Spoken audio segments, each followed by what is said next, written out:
இந்த ஸ்கூட்டில பாத்தீங்கன்னா ஸ்டார்ட் பண்ணும்போது கிக்கர் ரொம்ப டைட்டா இருக்கு. இப்போ எவ்வளவுதான் அழுத்தினாலும் கஷ்டப்பட்டு தான் கீழே அழுத்த வேண்டியது இருக்கு. அப்படியே கால் எடுத்தாலும் நம்ம அடிச்ச கிக்கர் தானாவே மேல வர மாட்டுக்கு, நாம தான் மேல தூக்கி விட வேண்டியது இருக்கு. இப்படி டைட்டான கிக்கரை நாமளே எப்படி ரொம்ப ஈஸியா சரி செய்யறதுன்னு பாத்திரலாம். இதை சரி செய்ய ஃபர்ஸ்ட் இந்த பகுதியை கலட்டணும். அதாவது மேல ஒரு 4 போல்ட், கீழே ஒரு 4 போல்ட் கலட்டினாலே ரொம்ப ஈஸியாவே கலட்டிடலாம். இதை கலட்டுறதுக்கு முன்னாடி இந்த பகுதியில ஒரு ஸ்க்ரூ இருக்கும், அதை முக்காவாசி அளவு லூஸ் பண்ணிருங்க.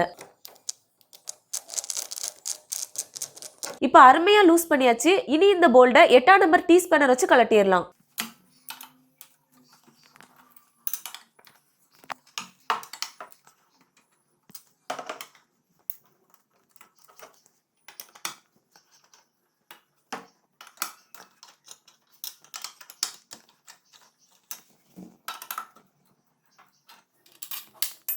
அடுத்ததா ஏற்கனவே லூஸ் பண்ணியிருந்த இந்த கிளிப்பை பின்னாடி தள்ளி அதுல மாட்டிருக்க ரப்பர் பகுதியை பின்புறமா தள்ளி பிறகு கிக்கர் அடிக்கிற பகுதியை தனியா கலட்டிடலாம்.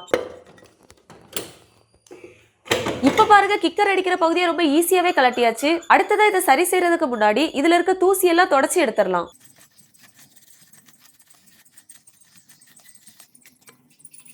அடுத்ததா கிக்கரை கொஞ்சம் அழுத்தி பிடிச்சிங்கன்னா இந்த பகுதி வெளியே வரும். அதே மாதிரி கிக்கரை அழுத்தி பிடிச்சிட்டு இந்த பகுதியை வெளியே எடுத்துடலாம்.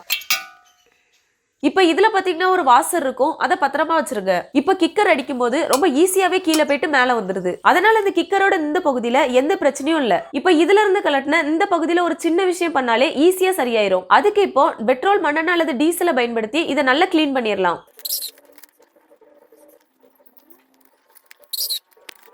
அடுத்ததா ஒரு துணியால நல்லா தொடச்சிடலாம். அதே மாதிரி இந்த பகுதியும் கிளீன் பண்ணிடலாம். அடுத்ததா கிளீன் பண்ண பகுதியில கிரீஸ் வச்சிடலாம்.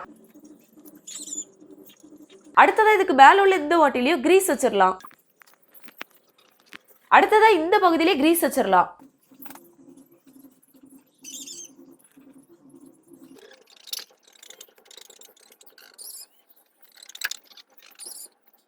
அடுத்ததா இந்த பகுதியை இதுல மாட்டும் போது கம்பி மாதிரி நீண்டுட்டு இருக்க இந்த பகுதியை இந்த கேப்புக்கு நேரா வச்சு மாட்டணும். இதை மாட்டுறதுக்கு முன்னாடி இதுல இருக்க வாசர் எடுத்து இந்த ஓட்டைக்கு நேரா வச்சிருங்க. அடுத்ததா இந்த கிக்கரை கொஞ்சமா கீழே பிடிச்சு இழுத்த நிலையில இந்த பகுதியில மறுபடியும் இதை மாட்டிடலாம். இனி கிக்கரை கொஞ்சம் கொஞ்சமா விட்டீங்கன்னா பழையபடி இது உள்ள போயிரும். இப்ப பாருங்க, அருமையா சுத்திக்கிட்டே உள்ள போயிருச்சு. அடுத்ததா இதுல மாட்டிருக்க வளையத்தை சுத்திலும் 90 ஆயில் கொஞ்சமா அப்ளை பண்ணிடலாம். இப்ப இந்த கிக்கர் சரியா வேலை செய்தான்னு செக் பண்றதுக்காக இதோட நடுப்பகுதியில விரலை வச்சு கொஞ்சமா அழுத்தி பிடிச்சிருங்க. அதே நேரத்துல கிக்கரையும் கொஞ்சமா அடிச்சு பார்க்கணும். இப்ப பாருங்க, கிக்கர் டைட்டா இல்லாம ஈஸியாவே மேலேயும் கீழே போயிட்டு வருது. அடுத்ததா பழையபடி இதை மாற்றுறதுக்கு முன்னாடி இந்த பகுதியை நல்லா கிளீன் பண்ணிருங்க. அடுத்ததா கேஸ்கட் பேஸ்ட் ஒன்று மேல கொஞ்சமா அப்ளை பண்ணிருங்க. இது எதுக்குன்னா தண்ணி எதுவும் உள்ள போகாம இருக்க. இந்த கேஸ்கட் பேஸ்ட் பாத்தீங்கன்னா 30 ரூபாய்க்குள்ளதான் வரும்.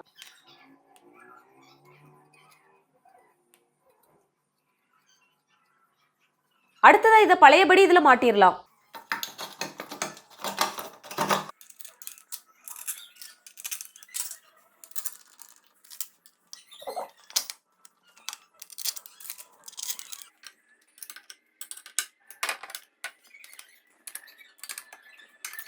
அடுத்ததா ஏற்கனவே கலட்டின அந்த ரப்பர் பகுதி இதுல மாட்டி அந்த கிளிப்பையும் டைட் பண்ணிடலாம். இப்ப இந்த கிக்கர் எப்படி வேலை செய்யுதுன்னு செக் பண்ணிடலாம்.